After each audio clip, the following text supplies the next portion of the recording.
What's up, everybody? I'm James. Welcome to Mechanical Mayhem, and welcome back to the Mechwarrior 5 Clan story-driven campaign playthrough. We're going to watch all the cutscenes, hear all the banter, discuss that and other things alongside what's going on in the mission, utilizing stock mechs only, which can include hero mechs as well.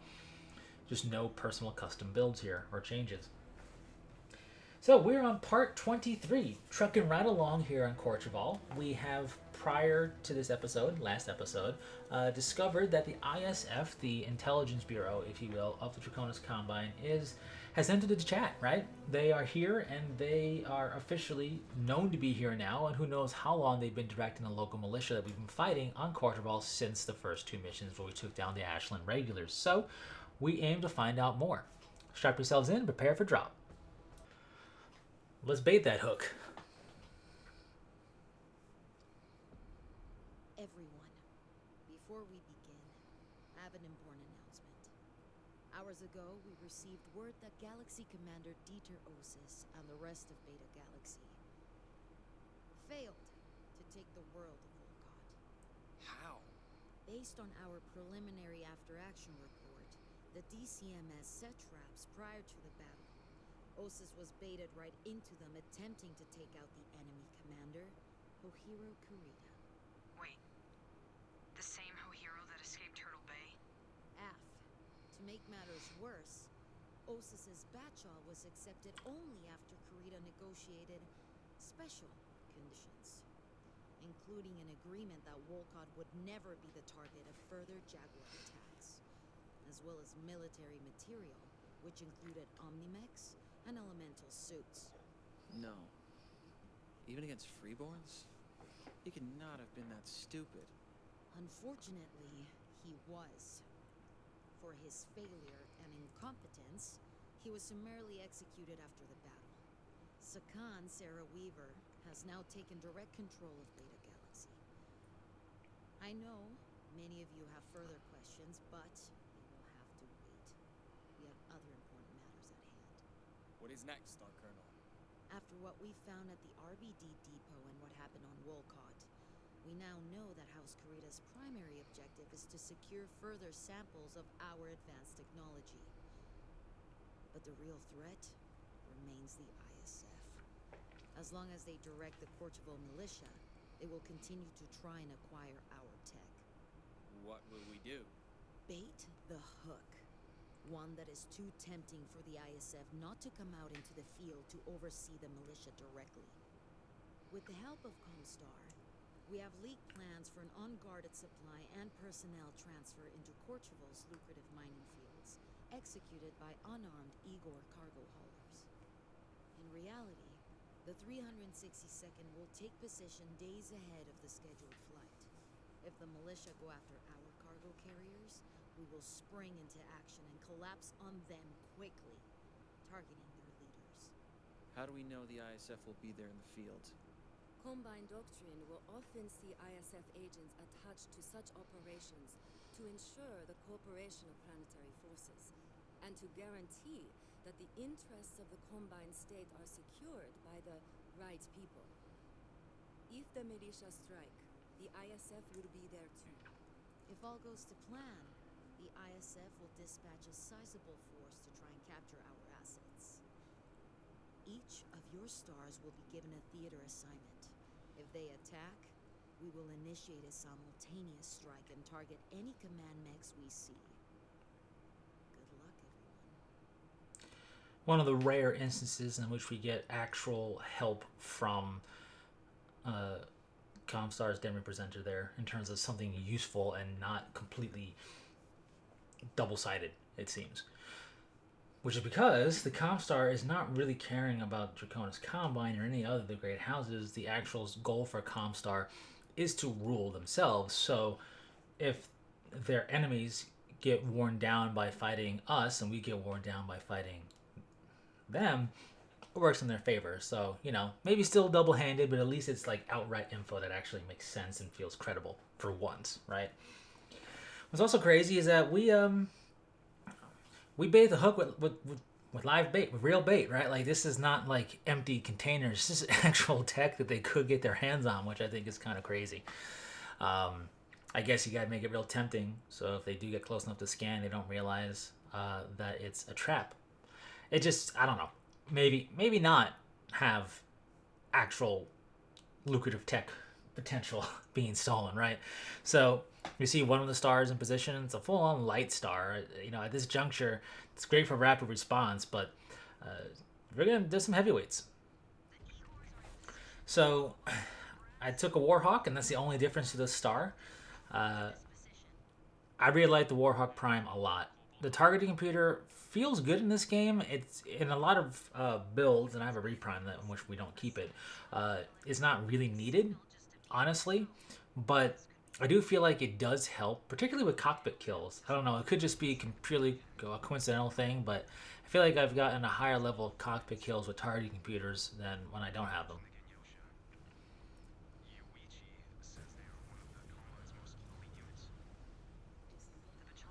So we learn more about Dieter Osis and his failure on Wolcott, and how basically he was led into, you know, and tricked by deception. Not only were there traps, but the Ginyosha, which is, Ezra said, is the most elite force of the Draconis Combine, were also there and being played off as a less experienced force.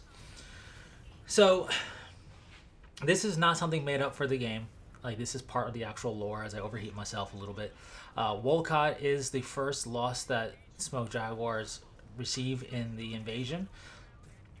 So basically, we have like one loss and like 25 planets slash systems secure by this point. So hardly, you know, a dire situation, but still, you know, for clans, one loss is a matter of also pride and principle. So there's that. We have just dealt with the first wave of forces. We have more getting flushed towards us, so that's always fun. We're gonna have some light mechs, but mostly medium and heavies to deal with during this whole entire mission, more or less. So yeah, Wolcott is now off limits to Smoke Jaguar invasion, and because we are a clan of honor, we will not try to take Wolcott again in this invasion. So Hiro Kurita from Turtle Bay was responsible for our defeat on Wolcott. Makes sense lore-wise. He experienced our tactics firsthand and knew how to best leverage that to his advantage, which is, you know, good on him. Good tactics right there. Dieter Osis was executed in the lore. Nothing was added. This is just expanded upon. If you notice, though, the star map during that little announcement, you can see that a lot of territory is taken by all four clans. So it's not like only a few worlds were taken, like you might be led to believe, looking at what we directly take part in, mission-wise and whatnot, right? 2 planets only for ourselves, Turtle Bay and Courchevel. Well, there's a lot more that has happened beyond the 360 seconds involvement in certain areas. So you get a glimpse of that in that star map there. We dealt with rather handedly the enemies arrayed against us here. The Warhawk Prime is a lot of fun. That targeting computer helps the ER PPCs get there faster. I also believe it helps their range. I don't know. To me, it feels like it makes them hit certain spots better. Obviously, it would make sense being a targeting computer, but I just feel like, I don't know, really, this is just one mission in which we're talking about it, but overall, in running stock builds and running targeting computers on it, you know, in this case here with Warhawks, I feel like Warhawk Prime, I've gotten a higher percentage of cockpit kills, especially without necessarily trying, you know, targeting that area more or less, because that's typically where the center torso is, and having it end up and result in a cockpit kill felt like a higher chance than without a targeting computer, but that's just me. So Liam is trying to do what he said and trying to backtrack the ISF forces. So we are doing a little bit of espionage on our own as well. In any case, one loss amongst the invasion thus far for Clan Smoke Jaguar. I will say this: there are, you know, half of the clans that invaded experienced 0 losses, so there is that. But at the end of the day, it just shows how effective the clan's war against the Inner Spirit, even utilizing the clan's rites, rotes, and rituals for warfare, right? Theodoros' patrol being accepted, but with certain extra stipulations on it, and that being utilized against us, more or less, the patrol concept. And we're still conquered over 20 worlds as Smoke Jaguar, and other clans are in the same number, boat, or higher, right? So lots of devastation to the Inner Sphere for sure. A lot of VTOLs and tanks are thrown against us here. If you have lasers, if you have a lot of laser forces, you're going to be just fine, or laser equipment on your forces here. You're going to be just fine with dealing with the Igors. Sometimes I can aim the PPCs effectively. Other times I'm just not able to do that particularly well. Like there, it happens. So you just got to do what you do. But yeah, it's a lot of VTOLs. I was, when I first came through here, I was like, wow, that's a lot of aircraft. Okay. I always like to try to take them out immediately because they can be annoying. Vehicles in general can be, but when they're thrown at that level of numbers, they can really chew you down, so you want to be careful. Also, I didn't do it here, but I've done it in other missions. If you are going to give orders to your star to advance to a position and defend it, so you see the little shield icon, don't forget to have them come follow you or go defend a new location, because they won't move. So you want to make sure that they do move. I've had that happen before, but luckily not here. So we see forces are trying to utilize different buildings and facilities and whatnot as cover. I don't think this technically qualifies as a city. I think they're just saying that they're falling back and utilizing all this stuff to try and force in a closer ranged engagement, because again, our equipment is superior, which is why they want to get their hands on it. So we're going to try and leverage that superiority, and we're going to do that to pretty good effect. Another crab. I do like seeing the crab. It's a medium mech that I do enjoy.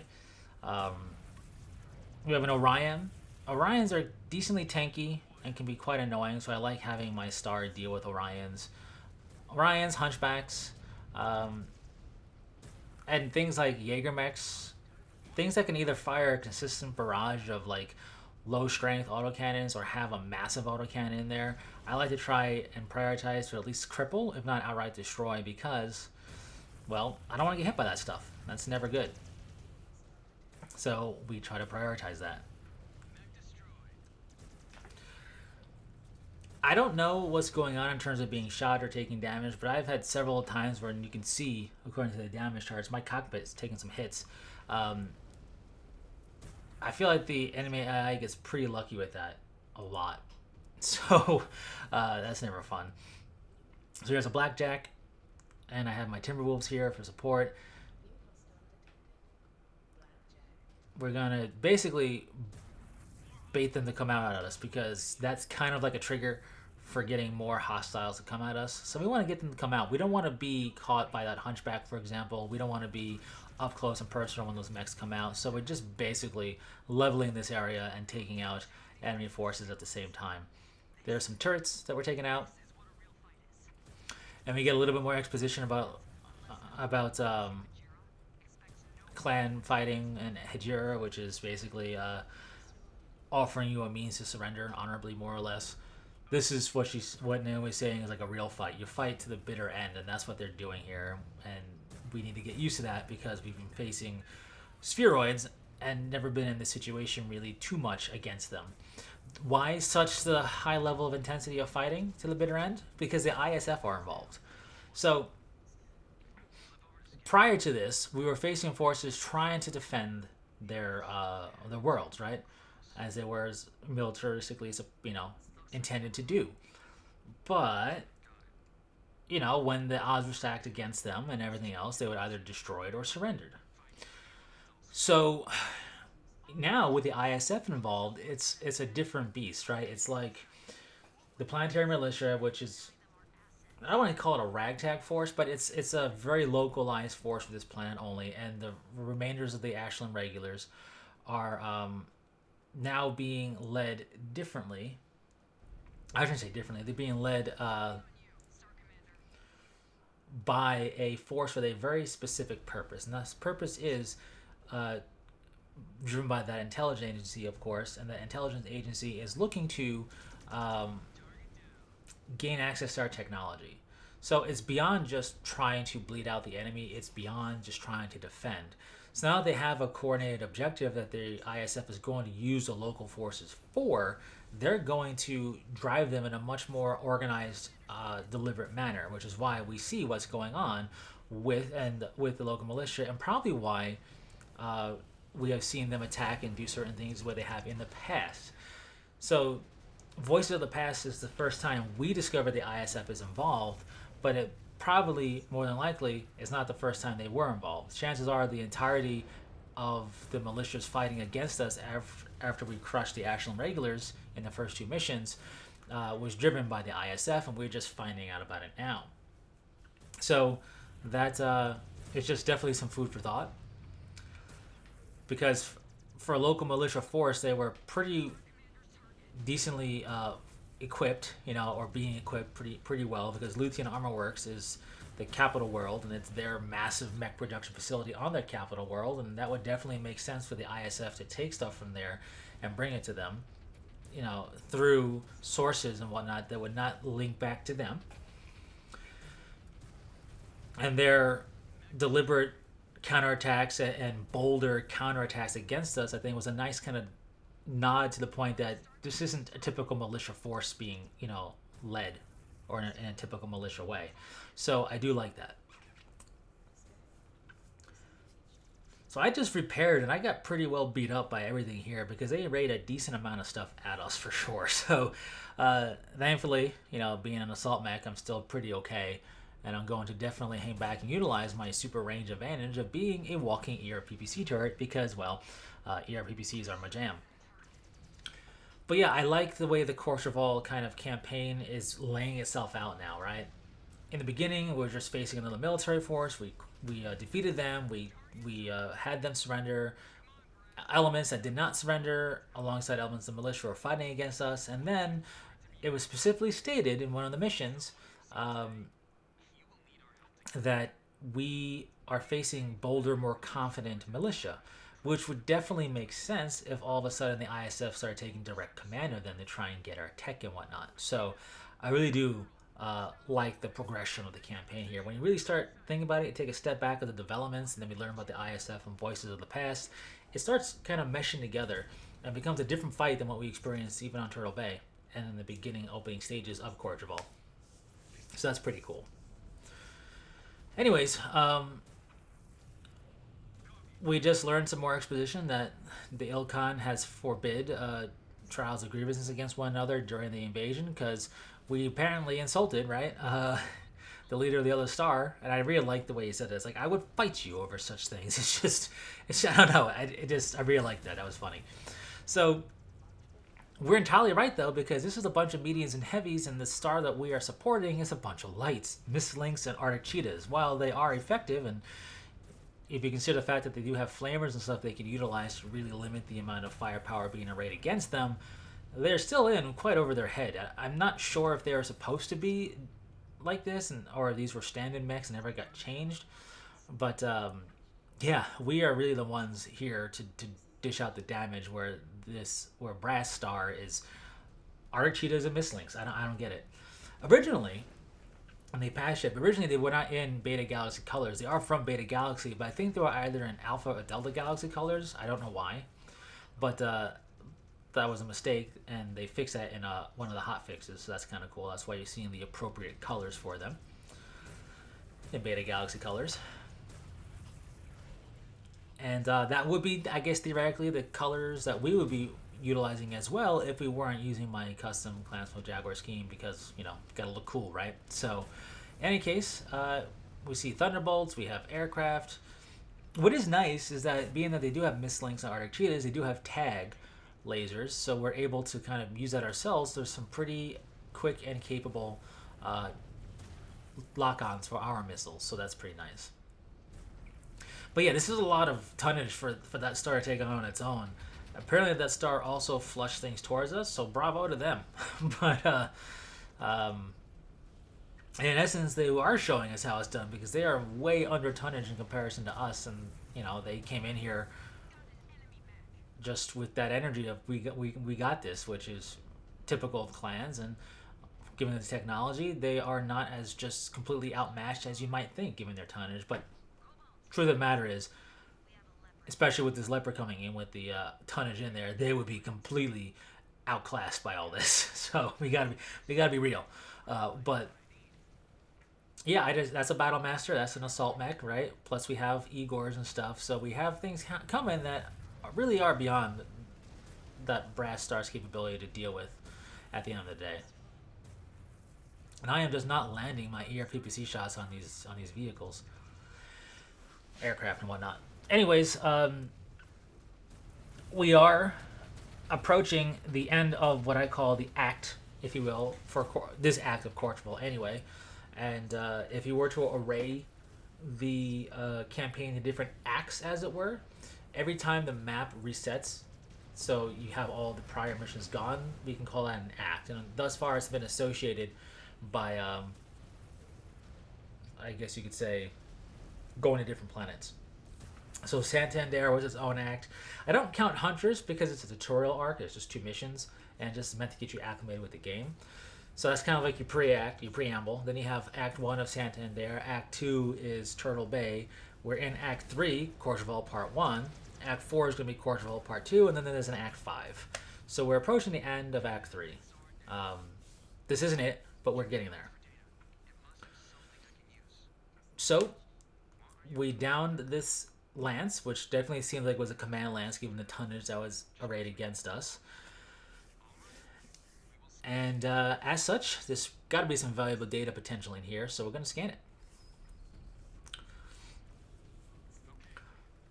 And some random vehicles out of nowhere that definitely, well, aircraft, which are vehicles, that definitely picked the wrong time to show up, that's for sure.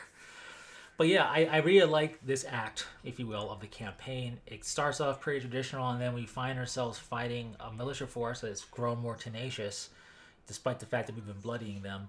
And then we find out why. And I think that's really cool. So, successful mission. We have elementals coming in to relieve us more or less and see what they can get out of what we flagged, which is also pretty cool. We don't get to see that necessarily like in the actual mission itself, so it's just more or less implied, but that's fine. Warhawks served very well. Timberwolves are doing great. So we are now on to getting our salvage, right? We got to get our salvage on. I need to get a bunch of mech components because a lot of stuff I need requires that. Elementals were dispatched to each of the mechs we suspected of having ties to the ISF. They're Mechwarriors, all committed ritual suicide before capture.